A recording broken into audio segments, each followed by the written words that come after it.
नमो अरहन्ताणं नमो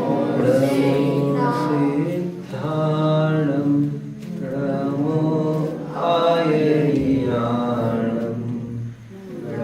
नमो वज्रायाणं नमो लोके सवसाहुनं।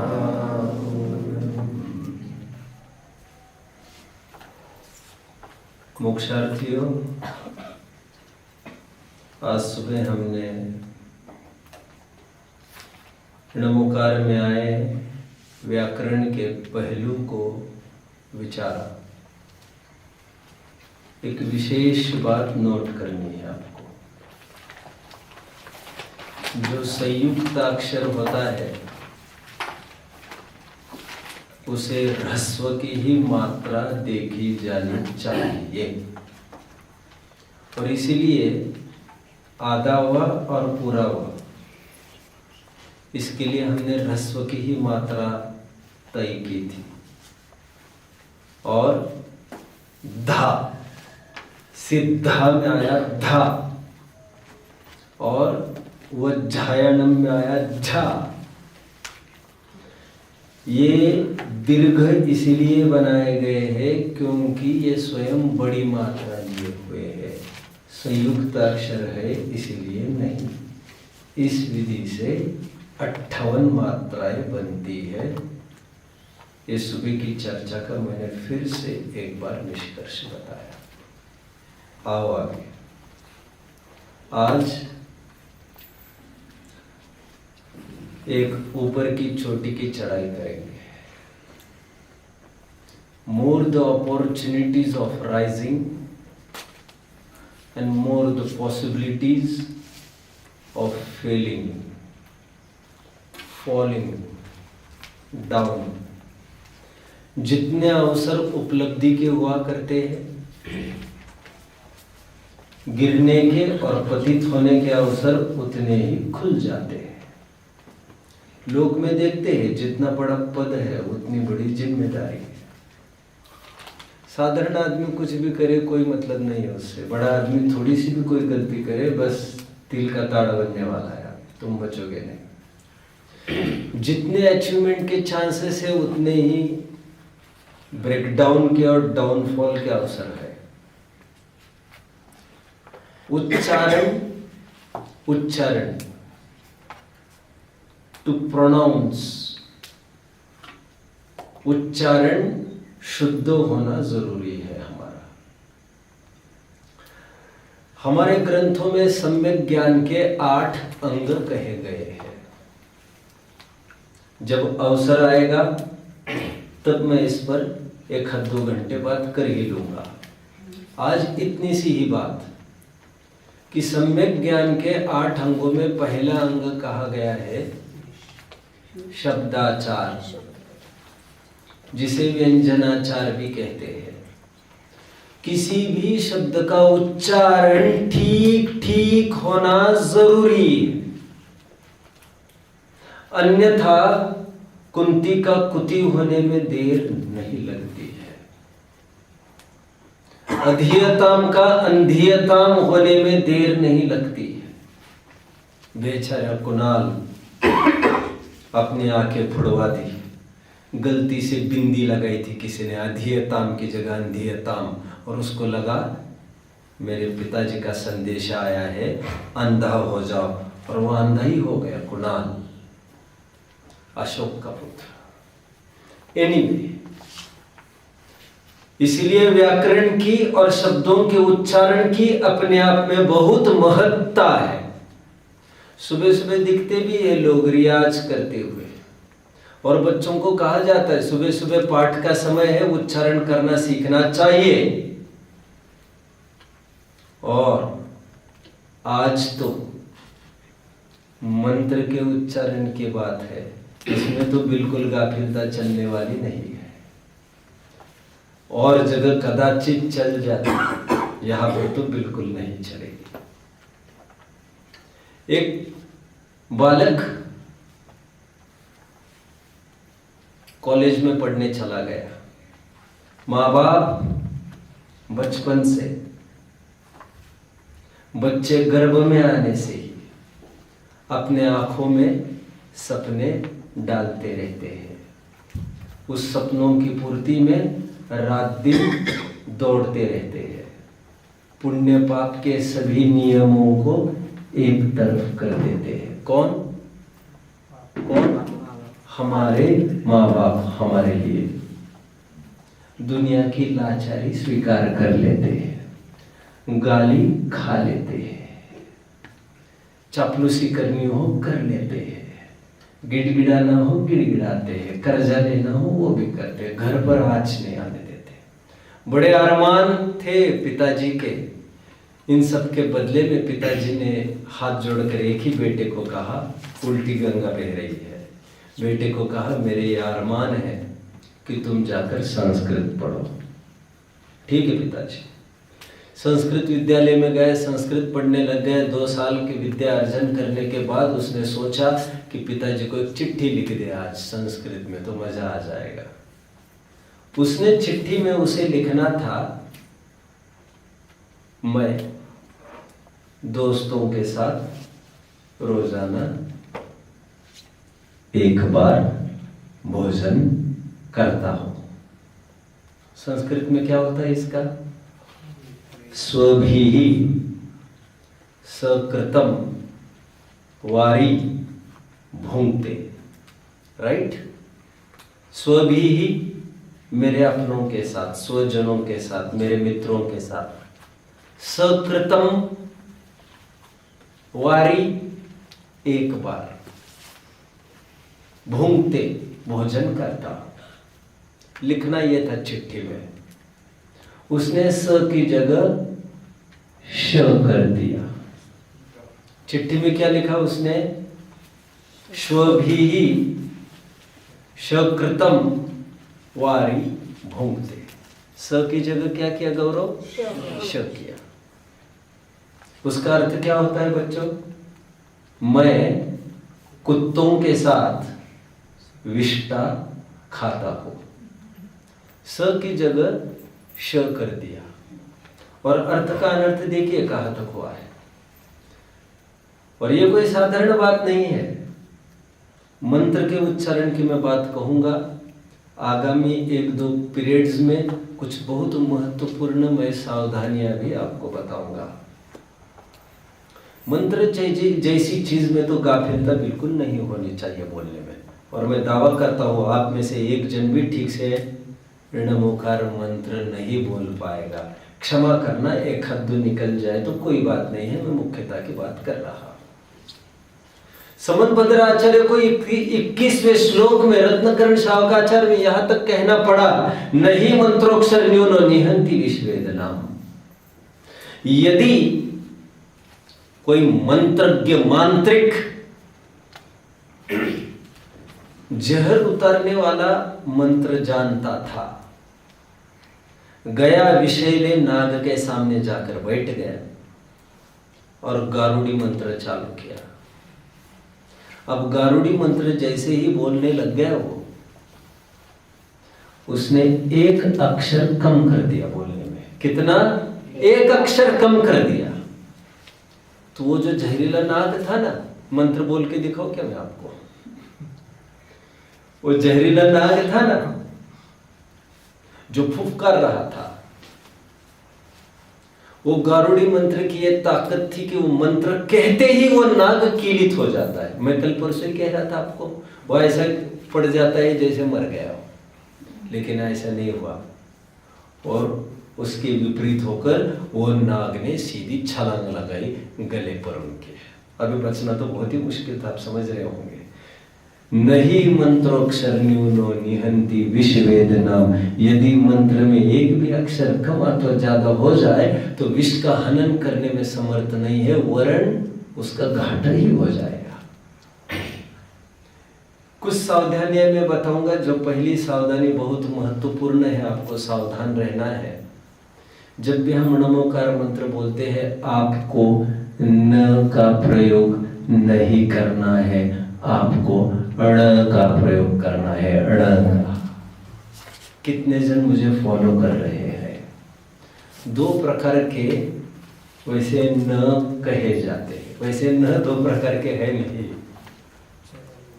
एक मूर्धन्य वाला, मूर्धन्य वर्ण वाला, और एक दंत्य वर्ण वाला।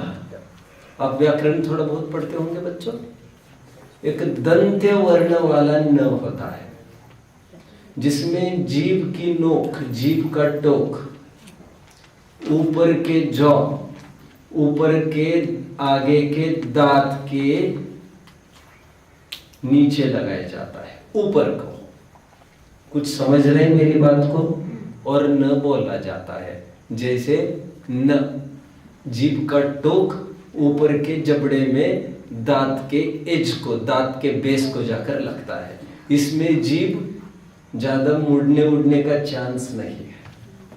एक मूर्धन्य वर्ण वाला ण होता है, जिसमें जीभ का उल्टा भाग तालू से रगड़कर आगे तक आता है, जिसे कहते हैं मूर्धन्य वर्ण वाला ण।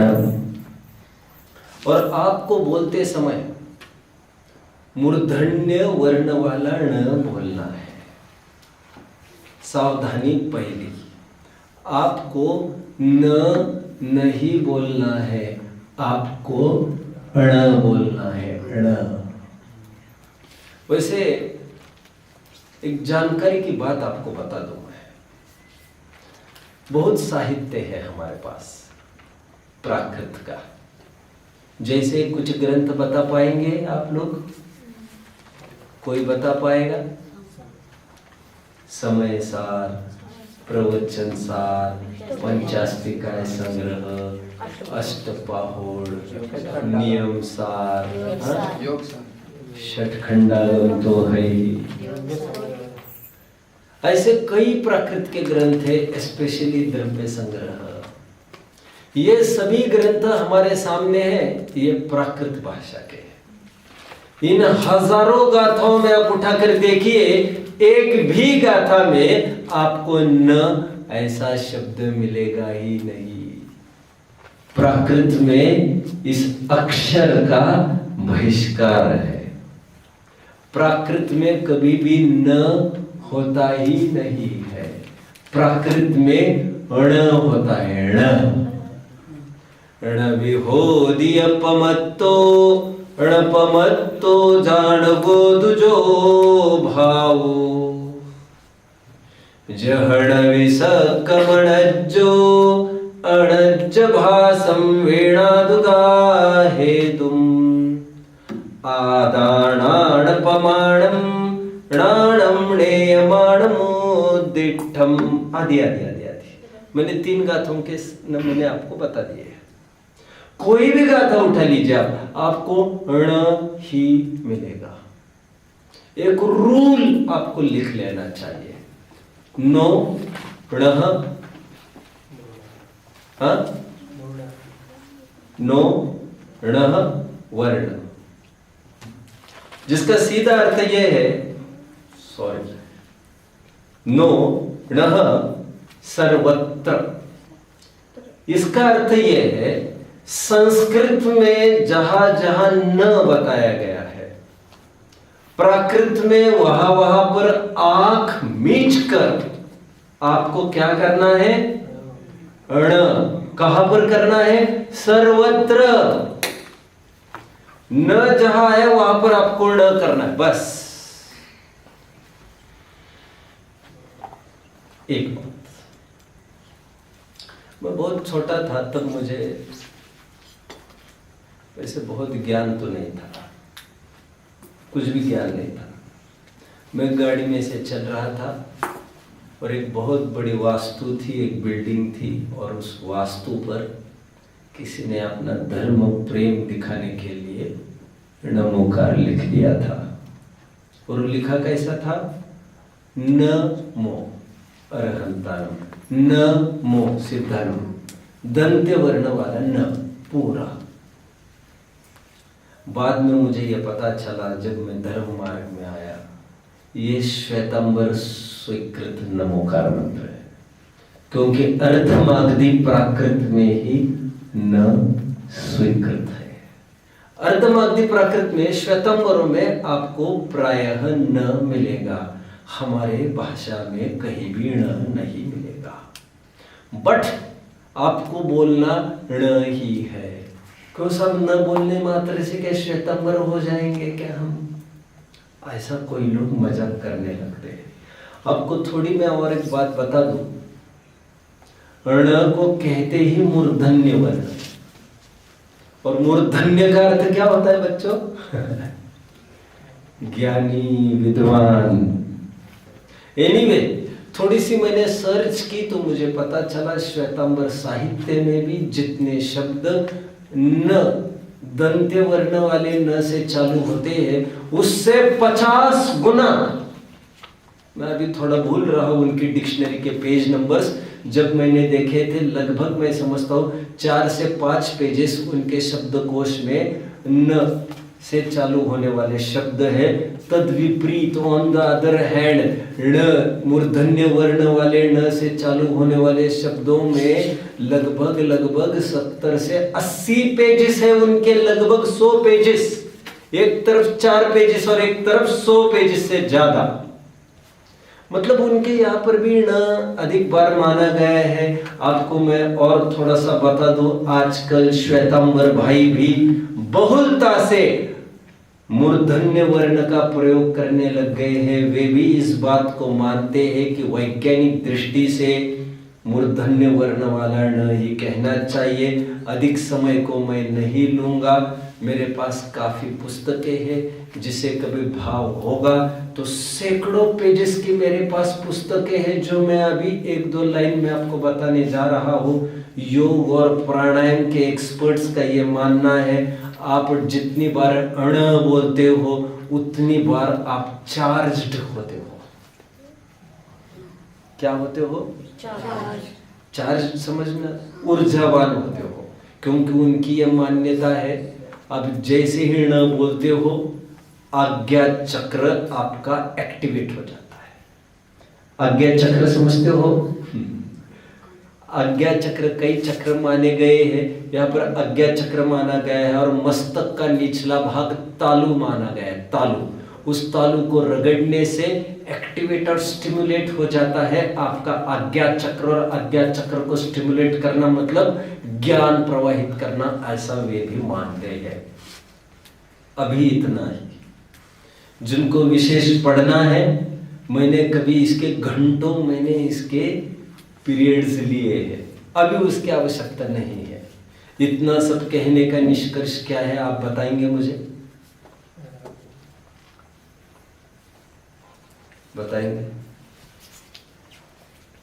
नहीं, आप बताएंगे? आप बताएंगे? इतनी मायूसी क्यों है भाई? निष्कर्ष एक लाइन की बात है। मैं लगभग 10 मिनट से बोल रहा हूँ, उसमें आपको 10 अक्षर पर बोलने हैं। एक बॉटम लाइन बताना है, बोलो। जब भी नमोकार मंत्र आप बोले तब आपको ण का प्रयोग करना है, न का नहीं। और काफी सारे लागू उच्चारण अच्छा होता है, तोतलापन निकल जाता है, मैं अभी उसकी बात नहीं करना चाहता। मैंने महत्व के रूप में एक ही बात कही, संपूर्ण दिगंबर साहित्य में शौर सैनिक प्राकृत में न का प्रयोग ही नहीं किया चरण में। इसी से परीक्षण होता है ये ग्रंथ किसका है। समझ रहे हैं? एक बात ये होगी, काफी सावधानियां और भी मैं कहूंगा, उसके लिए आपको कल के कक्षा तक रुकना पड़ेगा। आज मैं कुछ पाठांतर बताऊंगा आपको। पाठांतर क्या है उस बात को समझ लीजिए बच्चों। पाठांतर मतलब देखिए, मूल ग्रंथ ताड़पत्र पर लिखे गए थे, इतना तो आप जानते ही होंगे, क्योंकि मुनिराज कागज आदि तो बड़ी हिंसक वस्तुएं है। और पत्ते भी गीले पत्ते का प्रयोग करना नहीं है, क्योंकि मुनिराज अहिंसा महाव्रती है। तरस के साथ साथ स्थावर की भी हिंसा का उनके त्याग है। जब ताड़पत्र पूर्णतया अचित हो जाते हैं तो कांटे से उसमें उकेर उकेर कर ये ग्रंथ लिखे गए हैं। दक्षिण में श्रवण बेलगोला में, जयपुर में कई जगह ये ताड़पत्र पढ़ने की विद्या सिखाई जाती है। आज किसी ने ताड़पत्र पढ़े हैं? लगभग ये जो कौन सी लिपि होती है वो ब्रेन लिपि क्या कहते हैं उसे, जो होती है अंधों की, लगभग अपने यहाँ है। कभी नहीं देखी क्या बच्चों आपने? ठीक है। वो एक प्रकार से टटोल कर समझ में आता है क्या लिखा है। उसी प्रकार छेद कर करके पहले लिखा जाता था। आप जो सटासट लिखते हो, आपने जो लिख दिया ये मैं वितरागी हूँ, वितरागता पूजनीय है, फटाफट लिख दिया आपने। वहाँ पर वी लिखने के लिए उनको छेद करने पड़ते थे। अभी वह में ही आपको समझ में आ गया होगा, ये साधारण माथा पच्ची नहीं थी। खैर, अभी जब ये जब लिखी गई है ताड़पत्र, कितने आश्चर्य की बात है बच्चों। 2000 वर्ष पहले के ताड़पत्र में लिखे गए ग्रंथ आज हमारे सामने उपलब्ध है। लाखों नष्ट भ्रष्ट हो गए, मैं उनकी बात क्यों करूं अभी। लेकिन हम लोग एक आध साल भी तो एक पुस्तक अच्छे से संभाल नहीं पाते, उसकी जिल्द फट जाती है, कुछ हो जाती है। थोड़ा सावधानी से उसका प्रयोग करना चाहिए। कहने का मेरा निष्कर्ष की बात केवल इतनी सी है। फिलहाल ये जो लिखे गए ग्रंथ प्रारंभ में, जैसे कुंदकुंद आचार्य देव ने एक ही समयसार लिखा, एक ही समयसार तो एक ही लिखा उन्होंने। अब वे कोटर में छोड़कर चले गए कहीं भी। नसीब मानो, भाग्य मानो, उसे दीमक ने नहीं खाया, वो बरसात से खराब नहीं हुआ, वो हवा मिट्टी से खराब नहीं हुआ, उसे किसी तिरंज ने आकर नहीं छेड़ा। हमारा भाग्य अच्छा था ना। अभी आते आते क्या हो गया, एक टाइम ऐसा था, आज से मैं थोड़ा सा चलूँ यदि, आज से 700-800 वर्ष पहले, तो समयसार नाम का ग्रंथ पूरे भारत देश में नहीं पूरे विश्व में एक ही था।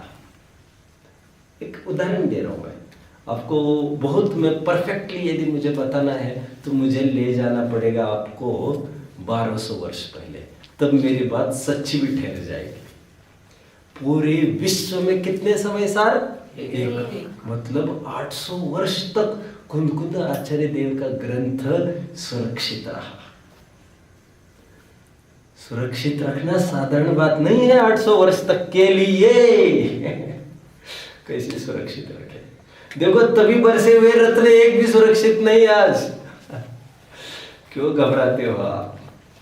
बनाओ पत्र कुंदन रत्नो न अक्षरो लिखी। ये रत्न है ना विद्यमान, और फिर भी मूर्ख पूछता है वे रत्न तो दिखते नहीं है आज। ठीक है, तो केस क्या होता था मैं आपको बताता हूं। नहीं, I am not blaming anyone, मेरा किसी की तरफ संकेत नहीं है। क्या होता था थोड़ा मैं आपको बताता हूं। मैं आपको पाठांतर बताने वाला हूं। क्या बताने वाला हूं? पाठांतर। तो पहले ग्रंथ लिखे जाते थे, जैसे एक ग्रंथ लिख दिया, वही 800 वर्ष तक चलता रहा, फिर उस पर टीकाएं लिखी गई आगे आगे। मान के चलो 1500 वर्ष बीत गए, मतलब आज से 500 वर्ष पहले चलो, तो मान के चलो समयसार के 10 ग्रंथ हो चुके थे विश्व में। कितने? 10। उसको देख देख कर पांडुलिपियां लिखी गई। पांडुलिपि कहते उसे, मैन्युस्क्रिप्ट्स, पांडुलिपियां लिखी गई उसको देख देख कर। पहले जमाने में ऐसा होता था, जैसे 500 वर्ष पहले मैं चलूं तो मान के चलो देश भर में कितने समयसार कहे मैंने? 10 मतलब कितने गांव में एक हो गए? लगभग मान के चलो 3 स्टेट में एक समयसार, राइट?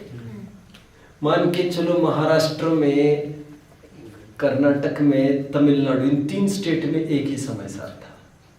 पढ़ने वाले कितने? लाखों करोड़ों, और समयसार कितना? एक। तो पहले जमाने में होता यह था कि समय सार किसी ने चिट्ठी लिख दी, गजपंथा सिद्ध क्षेत्र के बच्चों ने, मोक्ष स्थली गुरुकुल के बच्चों ने ये चिट्ठी लिखी, भैया हमें समय सार पढ़ने की अति उमंग है, हमें समय सार पढ़ने के लिए दीजिए। तो वे कहते थे ठीक है, हमने सुना है आपके पास प्रवचन सार है, आप हमें प्रवचन सार दीजिए पढ़ने, आप हमारा समय सार लेके आइए, लेकिन सुनिए 3 महीने के अंदर हमें चाहिए। तो फिर 2-3 आदमी भेजे जाते थे, वे अपने सिर पर रख कर धोती दुपट्टे में वहाँ से चलकर गाजे बजाते हुए यहाँ तक लेके आते थे उसको, और फिर यहाँ पर एक एक उसको पांडुलिपि मतलब उसको पढ़ो और पन्ना वहाँ रखते चलो, उसको उठाओ और वहाँ रखो, और एक हाथ से पकड़े तो गए, एक टुकड़ा आ जाएगा आपके हाथ में। ओह, मुझे कहने की बहुत ज़रूरत नहीं यार। खैर मुझे तो ये कहना है, फिर जगह जगह जब भी कोई धार्मिक आयोजन होने, थोड़ा फास्ट फॉरवर्ड करता हूँ, जब धार्मिक आयोजन होने लग गए तो ये तय हुआ कि भैया ज़्यादा से ज़्यादा ग्रंथ छपने हैं तो क्या किया जाए। तो किसी घर पर बड़ा फंक्शन है तो रईस सेठ ये कहता था मुझे लाखों का दान करना है, तो वो कहता था एक काम करता हूँ मैं 10 जनों को बुला लो, 10 जनों को कहता था मैं आपको 10-10 हज़ार रुपये दूंगा, आप एक ग्रंथ लिख लो, और प्रतियाँ बढ़ती गई और हमारे बीच में आज हजारों लाखों प्रतियाँ आने लग गई। आज तो उसकी कोई आर्थिक रूप से वैसे कोई वैल्यू भी नहीं रही। लेकिन क्या हुआ, पांडुलिपि जैसे एक समय सार था, एक समय सार के 10 हुए।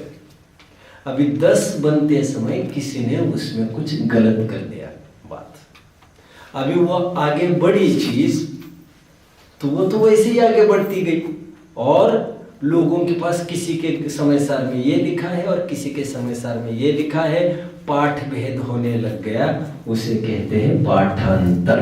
कितने जन समझ रहे हैं मुझे? मैं इतनी सारी भूमिका इसीलिए बनाई, इसे कहते हैं पाठांतर। 1-2 उदाहरण देता हूँ आपको। वंदितु सर्व सिद्धे दुर्वचल मनो वमं गदिं पत्ते। आदि समय सार के पहले का था ये।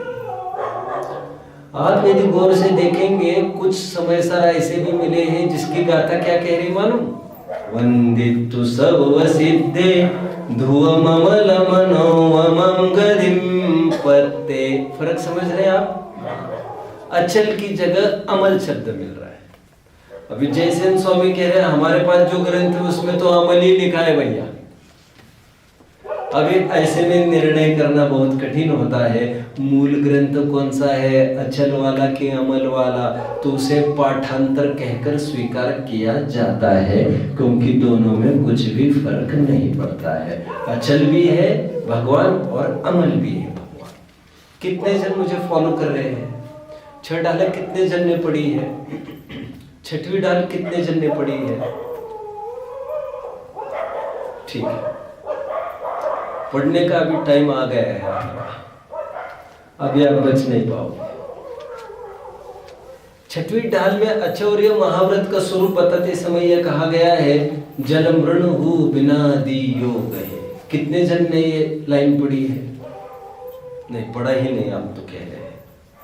वहां पर बात आई है, मुनिराज जल और मिट्टी के बिना कुछ भी दिया हुआ नहीं लेते हैं, केवल जल और मिट्टी ले सकते, ऐसी बात है। अभी एक पाठांतर और उपलब्ध हुआ सासनी से, जिसे मंगलायतन वालों ने छा पीछे डाला, तो वहां पर मृण नहीं है, वहां पर तृण है। तृण मतलब मुनिराज 2 चीजें बिना दिए ले सकते हैं। कौन कौन सी? जल और मिट्टी तो मृण को कहते हैं। तृण आया है मतलब घास का तिनका, इसे कहते हैं पाठांतर।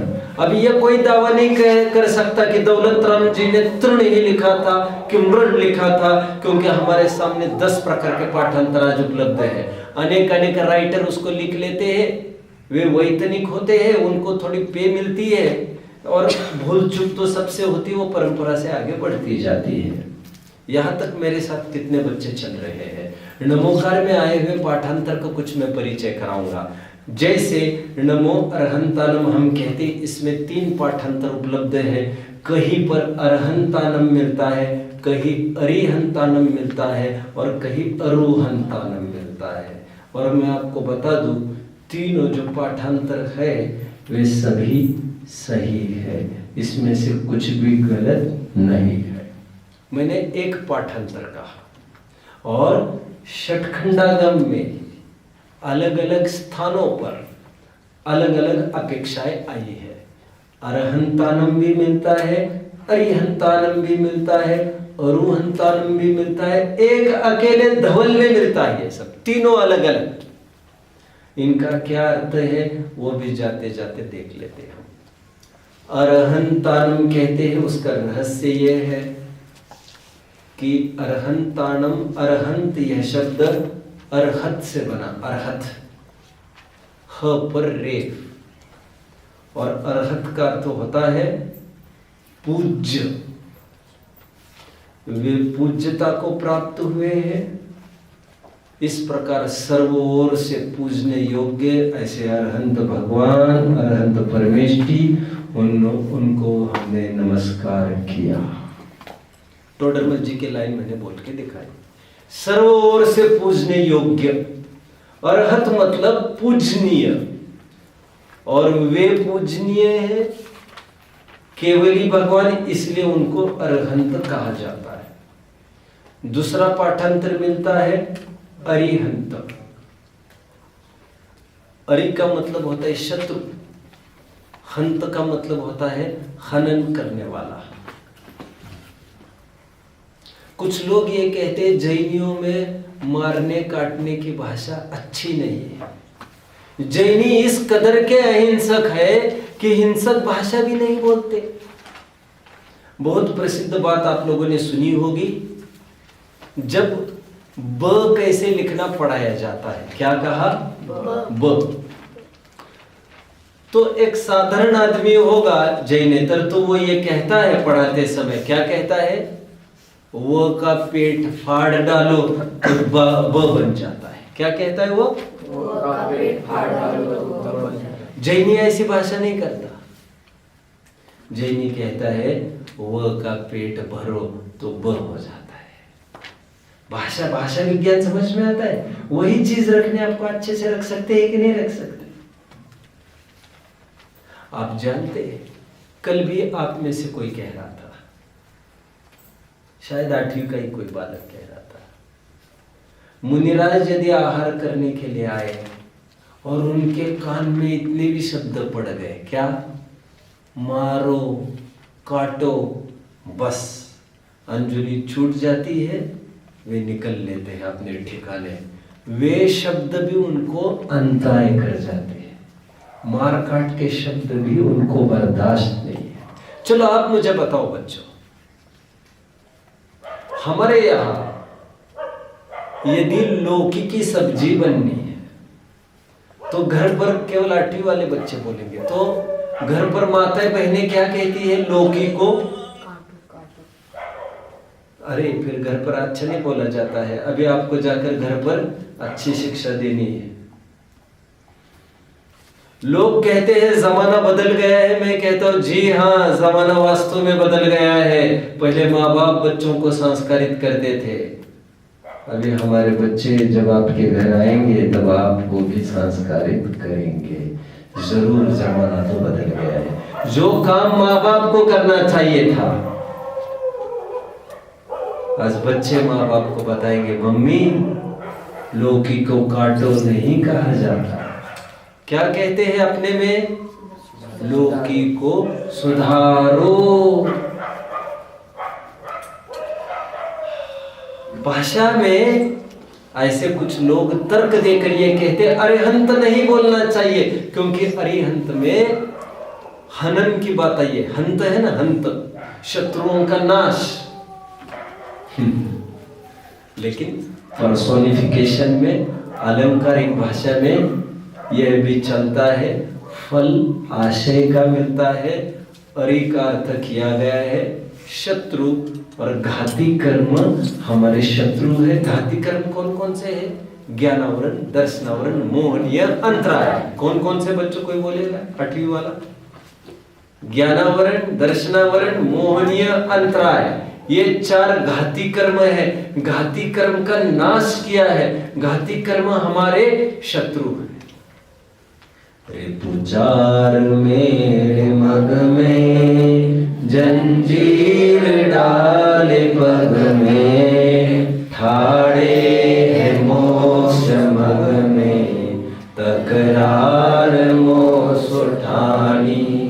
तकरार मोस उठानी मतलब अखाड़े में खड़े हैं या आकर मेरे सामने लड़ने भिड़ने को तैयार है। मुझे सद्बुद्धि दो है जिनवानी माँ, मैं इनका हरण कर सकूं। ठीक है। अरिहंत इन शब्दों का प्रयोग हमारे ग्रंथ में मिलता है। उसका अर्थ भी मैंने किया। अरि का अर्थ क्या किया? घाती कर्म। कहीं कहीं अरि का अर्थ दौलत राम जी की स्तुति किसने पढ़ी है? देव स्तुति। सकल गे ज्ञाय तदपि निजानंद रसली, उसमें 3 शब्द आए। जरा कोई बताएगा बच्चों? बहुत कच्चे हैं बच्चे।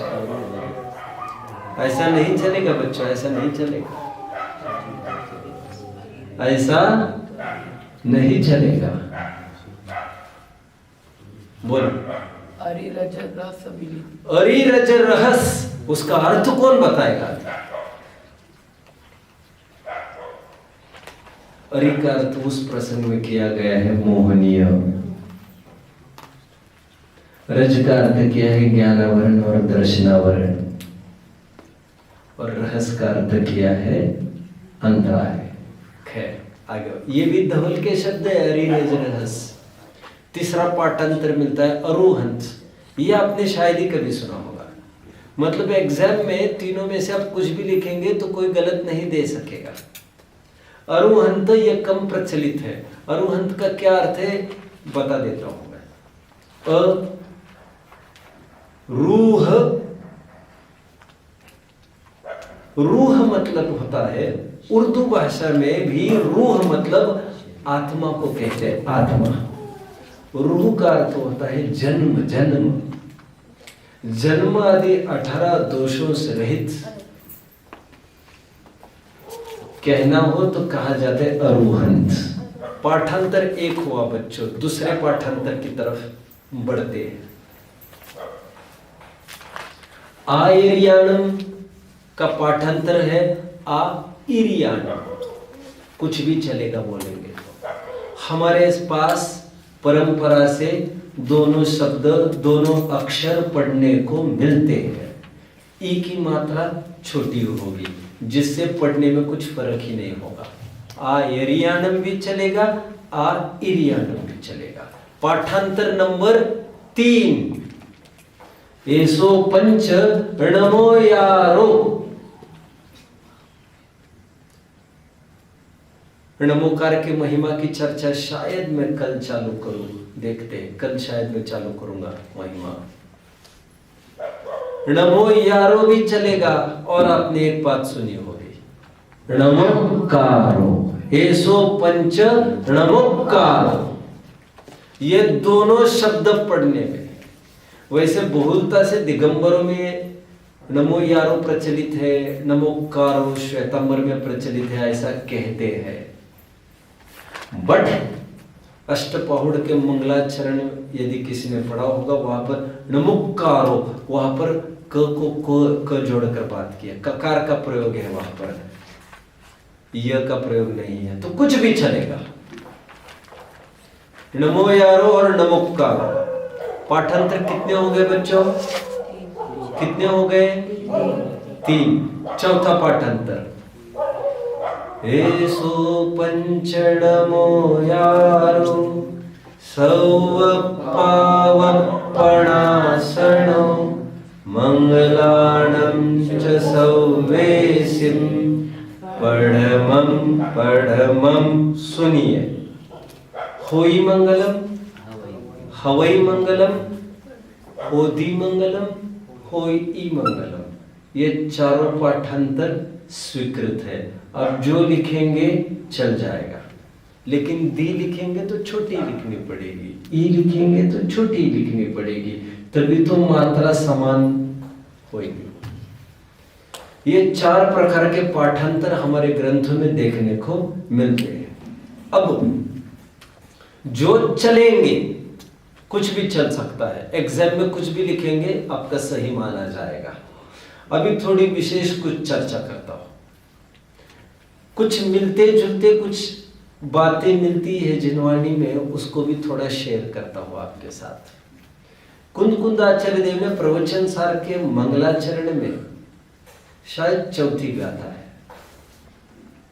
कि चारहंताणम सिद्धाणम तहणमो गणहराणम अज्झावयवकाणम साहूर्णम चेव सौवेसिम। आपको होमवर्क, आपको प्रवचन सार की चौथी गाथा देखनी है जो मैंने अभी कही। काश मैं होमवर्क आज देता और दूसरे दिन आपको पूछता आपको क्या फर्क और क्या साम्य नजर आता है नमोकार में और इस गाथा में। हूबहू एक नमोकार जैसी गाथा कुंद आचार्य ने लिखी कि चारहंताणम सिद्धाणम तहणमो गणहराणम। अरहंत लिखा, सिद्ध लिखा, लेकिन आयरियणम की जगह गणहराणम लिखा। आचार्य की जगह क्या लिख रहे कुंद स्वामी? गणहराणम। फिर आगे यथावत वैसे ही कि चारहंताणम सिद्धाणम तहणमो गणहराणम अज्झावयवगाणम।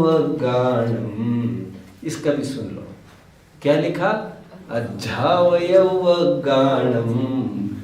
नमो अध्यापक वर्ग को नमस्कार। उपाध्याय नहीं लिखा, क्या लिखा? अध्यापक लिखा। दो चेंजेस किए उन्होंने, साधु को वैसा रखा। दो चेंजेस किए, क्या क्या? आचार्य की जगह गणधर और उपाध्याय की जगह अध्यापक। तो एक ही बात है, उपाध्याय कहो, अध्यापक कहो, टीचर कहो, वो एक ही बात है, उसमें कोई बहुत फर्क नहीं है। लेकिन आचार्य की जगह गणधर लिखा, क्यों लिखा हो? वैसे विचार कर रहे हैं क्यों लिखा हो? क्योंकि सुनते हैं कुंद आचार्य देव, आपने कभी सुना होगा, कुंद आचार्य देव विदेह क्षेत्र की यात्रा करने के लिए गए थे। सुना है? सुना है बच्चों? अभी सब पता चलेगा। कितने जनों को कुछ भी समझ में नहीं आ रहा है 8वीं वालों में से? चलो कुछ प्रश्न पूछ रहा हूं मैं, कितने जन 8वीं वाले समझ रहे हैं जो मैं पढ़ा रहा? बहुत अच्छा। दूसरा प्रश्न, कितने जन समझने की कोशिश कर रहे हैं? मजा आ गया। मेरा दूसरी की तरफ संकेत है। पहले का उत्तर मुझे बहुत अपीलिंग नहीं है क्योंकि मैं मानकर चल रहा हूं। कोशिश आपकी निरंतर बनी रहनी चाहिए समझने की, ठीक है? कुंद आचार्य देव का योग ऐसा बना था, कहते हैं, सुनते हैं कि कोई देव आकर उनको विदेह क्षेत्र ले गया और विदेह क्षेत्र में जाकर इस पंचम काल के होने पर भी, कुंद स्वामी कब के थे? इस पंचम काल के होने पर भी उन्होंने विदेह क्षेत्र में जाकर वहां पर विराजमान विद्यमान सीमंदर परमात्मा के दिव्य ध्वनि का 8 दिन लाभ लिया, ऐसा कहते हैं। पूरी आपको कहानी कभी सुननी हो उसमें काफी टाइम लगेगा, कभी सुना दूंगा। सब बातें अभी अपन चर्चा करते रहेंगे। मैंने तो कह दिया आपको, अभी तो आप हो, मैं हूं, बोलो आगे, और जिनवानी है। अभी तो दूसरा कोई काम नहीं आपके पास। कुंद स्वामी ने आचार्य न लिखकर गणधर इसलिए लिखा होगा क्योंकि आचार्य तो वे स्वयं थे और नमस्कार करते समय अपने से ऊपर वालों का नमस्कार किया जाने का ट्रेंड है। और वहां से भी वे आए थे समोशरण से, उन्होंने दिव्यता देखी होगी गणधर की, सो उनको लगा गणधर को नमस्कार किया जाए, उन्होंने कर दिया। और वहीं पर उसी के ऊपर नीचे मंगलाचरण में उन्होंने 2.5 द्वीप में स्थित तीर्थंकरों को भी नमस्कार किया है। उससे मुझे ये प्रतीत होता है गणधर की आइडिया उनकी विधेय क्षेत्र की ही होनी चाहिए अनुमानतया। अब जानते हैं, जब भी तीर्थंकर का जीव दीक्षा लेता है क्या बोलता है?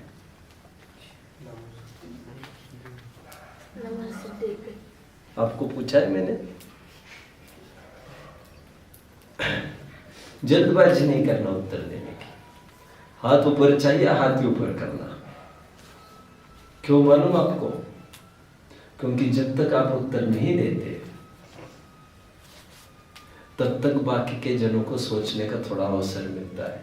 सोचने में भले उनको उत्तर नहीं मिले, लेकिन उनको पुण्यार्जन तो हो ही जाता है। और जिनको उत्तर नहीं मिलता, हाथ ऊपर नहीं आ पाता, तो उनको टीस तो बनी रहती है। उस टीस से भी विशुद्धि ही बढ़ती है आपकी। दोनों तरफ से फायदा होता है। ठीक है, क्या कहते हैं? अब बोलो। नमः सिद्धेभ्यो, अरहंतों को, आचार्य उपाध्याय साधुओं को नमस्कार नहीं करते, अपने से ऊपर वालों को। समझ रहे? अरहंत तो बस होंगे, अभी यही होने वाले थोड़े टाइम में। उन्हीं को तो सिद्ध भी होंगे, लेकिन उसे ज्यादा टाइम है थोड़ा। एनीवे, आगे बढ़ते हैं। श्वेतांबर के साहित्य में भगवती सूत्र में नमो लोए सवसाहुनम की जगह नमो बंभिये लिविये ऐसा भी मिलता है। क्या? हूबहू ऐसी ही गाथा। नमो अरहंताणम, नमो सिद्धाणम, नमो आयर्याणम, नमो वज्रायाणम, नमो लोए बंभिये लिविये। किसको नमस्कार किया? श्वेतांबर साहित्य की बात कर रहा हूं। ब्राह्मी लिपि को भी नमस्कार किया गया है, लेकिन इसका कोई औचित्य नहीं समझ में आता, ना प्रचलन है। बस एक जगह मिलता है, ये मैंने आपको बता दिया है। अभी दो ऑप्शन है हमारे पास, या तो हम बस करते हैं, बस ही करते हैं। कोई डाउट होगा तो उसी को एंटरटेन करूंगा। प्रणमोकार की महिमा का प्रकरण मैं कर लूंगा। किसी को कोई डाउट होगा तो प्रश्न पूछ सकता है, पूछिए। तीर्थंकर जब दीक्षा लेते हैं तब ओम नमः सिद्धेभ्यो क्यों नहीं बोलते? ओम नमः सिद्धेभ्यो ही तो बोलते हैं। आप बोले नमः सिद्धेभ्यो बोलते बोले। हाँ, ओम नमः सिद्धेभ्यो कहने में भी कोई दिक्कत नहीं है, चलेगा। हालांकि कभी कभी ओम पांचों परमेष्टि का सूचक होता है, चलेगा, चलेगा, वो भी चलेगा।